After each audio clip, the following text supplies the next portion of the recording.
Prayan news కి స్వాగతం.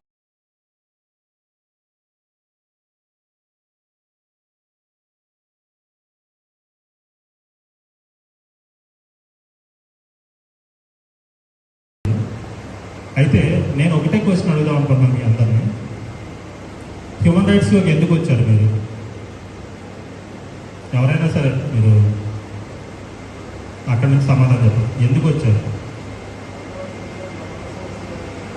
Before you are a common people, when you became a leader, అంటే మీరు సామాన్య ప్రజలుగా ఉన్న దగ్గర నుంచి ఈరోజు లీడర్గా ఒక గుర్తింపు పొందిన ఒక ఏషియాలోనే బిగ్గెస్ట్ హ్యూమన్ రైట్స్ ఆర్గనైజేషన్లో వన్ ఆఫ్ ద మెంబర్ మీరు అయినందుకు మీరు లీడర్గా ఎదిగినట్టే కదా, మీలో డెవలప్మెంట్ ఉన్నట్టే కదా, లేదంటారా?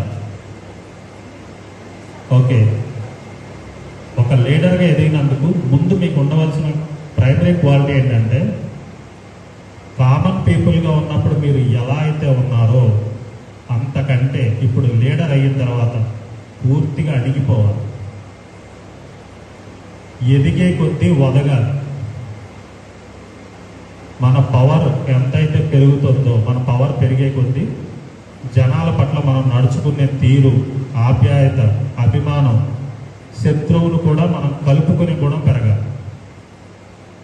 ముఖ్యంగా మనల్ని ఏ రోజుకు కింద పడనివ్వకుండా నిలబెట్టేది అదే.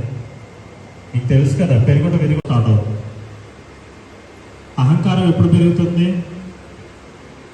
మనకి ఏదో ఒక పదవో పవరో ఏదో ఒకటి వస్తేనే కదా, లేకపోతే రాదు కదా. అంటే మనం ఒక లీడర్గా ఎదిగిన తర్వాత అహంకారం అనే దాన్ని జయించాలి ముందు. అండ్ మనకు ఒకవేళ నోటి దురుసు కానీ కోపం కానీ ఏమన్నా ఉంది, నాన్నగారు చెప్పారు నాలుగు అలాగే నాలుగు కూడా చెప్పారు.